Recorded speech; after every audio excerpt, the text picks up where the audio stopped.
দুর্গাপুরে গণধর্ষণ কাণ্ড নিয়ে মুখ্যমন্ত্রীর মন্তব্যে তীব্র সমালোচনা দিল্লির মুখ্যমন্ত্রী। দুর্গাপুরে জঘন্য ঘটনার পর নারী স্বাধীনতা নিয়ে মমতা বন্দ্যোপাধ্যায়ের মন্তব্য নিন্দনীয়। তার এই মন্তব্য রাজনৈতিক পতনেরই পরাকাষ্ঠা। এই মন্তব্য আসলে ব্যর্থ প্রশাসনের প্রতিচ্ছবি।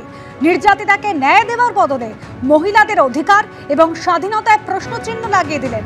কোন রাজ্যের মুখ্যমন্ত্রীর কাছ থেকে নিরাপত্তার গ্যারান্টি চায় মানুষ।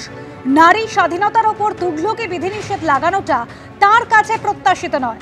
এক্স হ্যান্ডেলে পোস্ট করেছেন দিল্লির মুখ্যমন্ত্রী। আর মুখ্যমন্ত্রীর এই মন্তব্যের পর মহিলা চিকিৎসকরা কি বলছেন শোনাবো। আমরা আরজি কর আন্দোলনের পরবর্তী সময়েও দেখেছিলাম যে উনি একটা সলিউশন দিয়েছিলেন যে মেয়েরা রাত্রেবেলা বা স্বাস্থ্যকর্মীরা রাত্রেবেলা কোনো ডিউটি করবে না, কিন্তু এটা যে কতটা ইমপ্র্যাকটিক্যাল একটা কথাবার্তা সেটা নিশ্চয়ই আজকের দিনে পরিষ্কার। যদি আজকে মেয়েরা রাত্রেবেলায় না বেরিয়ে, আজকে যদি সিস্টাররা ডিউটিতে না আসতে পারেন, আজকে যদি মহিলা সিকিউরিটি গার্ডরা ডিউটি না করতে পারেন রাত্রেবেলা, আজকে যদি মহিলা ডাক্তাররা রাত্রেবেলা ডিউটি না করেন, তাহলে কি একটাও হসপিটাল চলবে? গোটা ঘটনা নিয়ে তৃণমূল কংগ্রেসের রাজ্য সাধারণ সম্পাদক কুণাল ঘোষের কি মন্তব্য রাখবো আপনাদের সামনে। বিরোধীদের না প্রতিবাদটা খুব সিলেক্টিভ প্রতিবাদ। ঘটনাটা অত্যন্ত খারাপ। মুখ্যমন্ত্রী নিন্দা করছে, তৃণমূল কংগ্রেস নিন্দা করছে, পুলিশ কড়া ব্যবস্থা নিচ্ছে। সোনার মেয়ে যারা বক্সার তাদের দিনের পর দিন শ্লীলতাহানির অভিযোগ বিজেপির এমপি ব্রিজভূষণের বিরুদ্ধে, কোনো ব্যবস্থা বিজেপি নেয়নি। এইসব কথা বলে লাভ আছে? এটা রাজনৈতিক তরজার জায়গা নয়। মুখ্যমন্ত্রী খুব নির্দিষ্টভাবে বলছেন যে যে কেউ যে কোনো সময় বেরোতে পারে, কিন্তু যদি প্রাইভেট ইউনিভার্সিটি বা এইসব বিষয়গুলোর হয় তাদেরও তো একটা সিস্টেম থাকে, যে ফলে সেই নিরাপত্তার দিকটাও দেখা উচিত।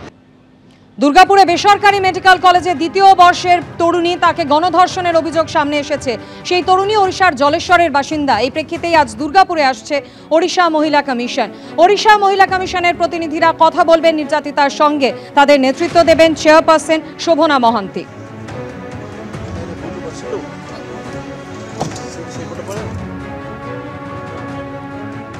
आज दुर्गापुर में पीड़िता के देखने के लिए जा रही हूँ।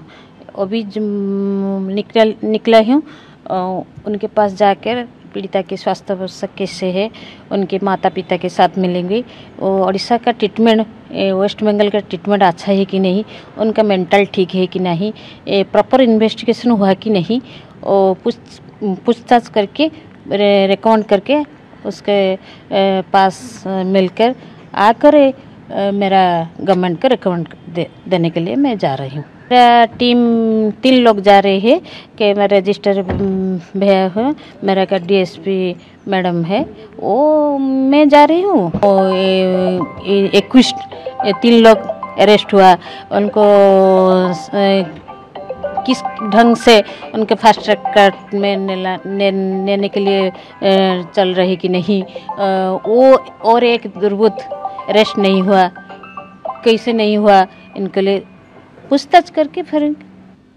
দুর্গাপুরে মেডিকেল কলেজের ছাত্রীকে গণধর্ষণের অভিযোগ গতকাল দুর্গাপুরে পেলেন অভয়া মঞ্চের সদস্যরা। নির্যাতিতার বাবার সাথে কথা বলতে চাইলেও এক বিজেপি নেতার বিরুদ্ধে বাধা দেওয়ার অভিযোগ অভয়া মঞ্চের সদস্যদের।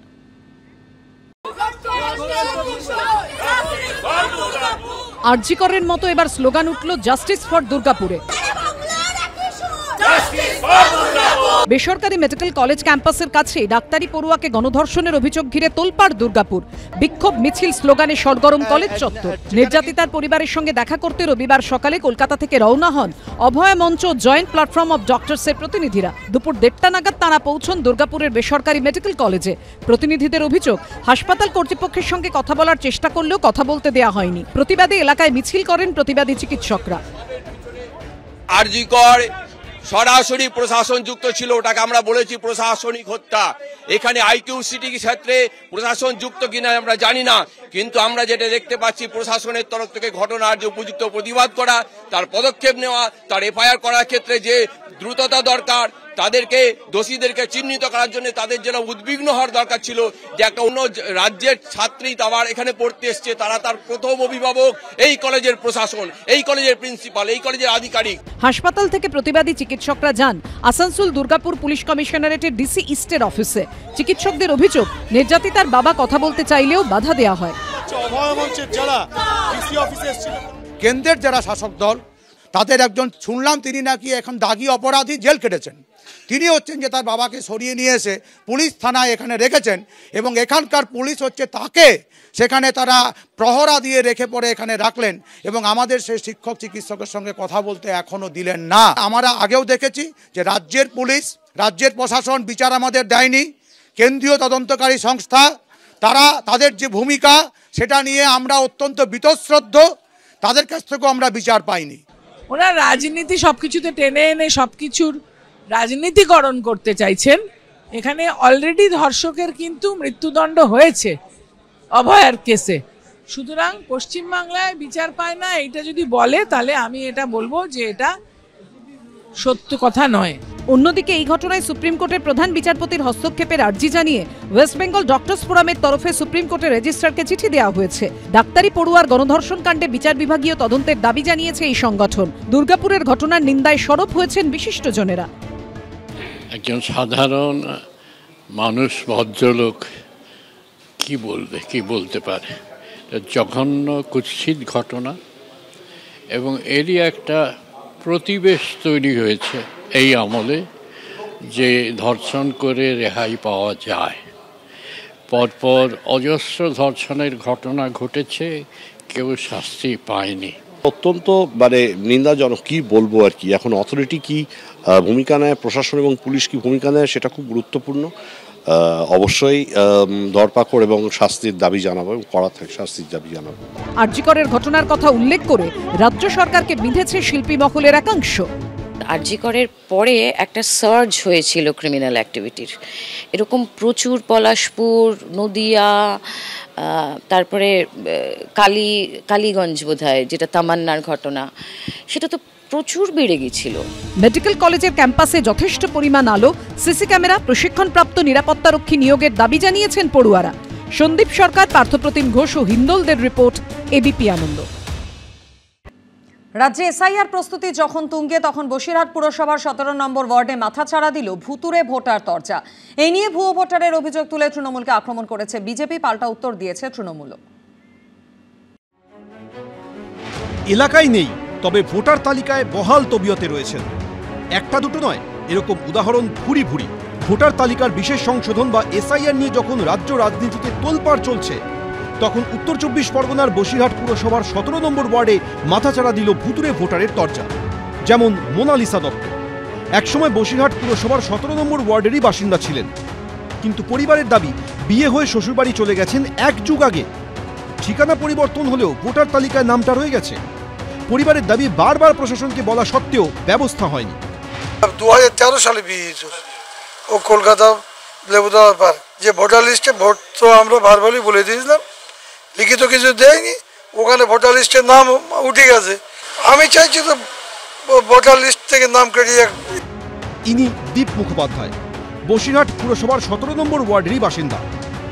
তার দাবি 10 বছর হয়ে গেল পরিবারের 2 সদস্য কর্মসূত্রে অন্যত্র থাকেন, কিন্তু ভোটার তালিকায় এখনো তাদের নাম জল করছে। 10 থেকে 12 বছর আগে বিয়ে হয়ে গেছে, তাদের নাম এখনো 17 নম্বর ওয়ার্ডের সমস্ত ভোটার লিস্টে আছে। এই নাম সব কাটা যাওয়া উচিত। বহুত মৃত ভোটার আছে এক একটা ভোটার লিস্টে। আর কয়েক মাস পরই রাজ্যে বিধানসভা নির্বাচন। সূত্রের খবর, তার আগে আগামী সপ্তাহেই রাজ্যে এসআইআর শুরু হওয়ার কথা। এই পরিস্থিতিতে ভোটার তালিকা ঘিরে এহেন অভিযোগ সামনে আসায় শুরু হয়েছে রাজনৈতিক চর্চা। প্রত্যেক ওয়ার্ডে পাওয়া যাবে বসিরহাটের ডেমোগ্রাফি লাস্ট 20 বছরে যা পরিবর্তন হয়েছে সেটা বায়োলজিক্যালি সম্ভব নয়। অনুপ্রবেশের মধ্য দিয়ে, মুসলিম অনুপ্রবেশকারীর সংখ্যার মধ্য দিয়ে এই সংখ্যাটা বেড়েছে। মৃত ভোটারের যে বাদ দেওয়ার কাজটা কিন্তু ইলেকশন কমিশনের, নতুন নাম ঢোকানোর কাজটা ইলেকশন কমিশনের। ইলেকশন কমিশন গৈরীকরণের জন্য সম্পূর্ণভাবে তারা ভারতীয় জনতা পার্টির খপ্পরে পড়ে গেছে এবং তারা কিন্তু যে কাজটা করা উচিত সঠিকভাবে করছে না।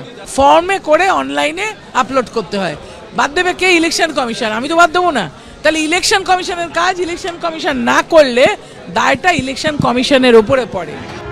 জেলা প্রশাসন সূত্রে দাবি, যদি কেউ নাম বাদ দেওয়ার জন্য আবেদন করে থাকেন তাহলে তা খতিয়ে দেখা হবে। সমীরণ পাল, মুন্না আগরওয়াল, এবিপি আনন্দ।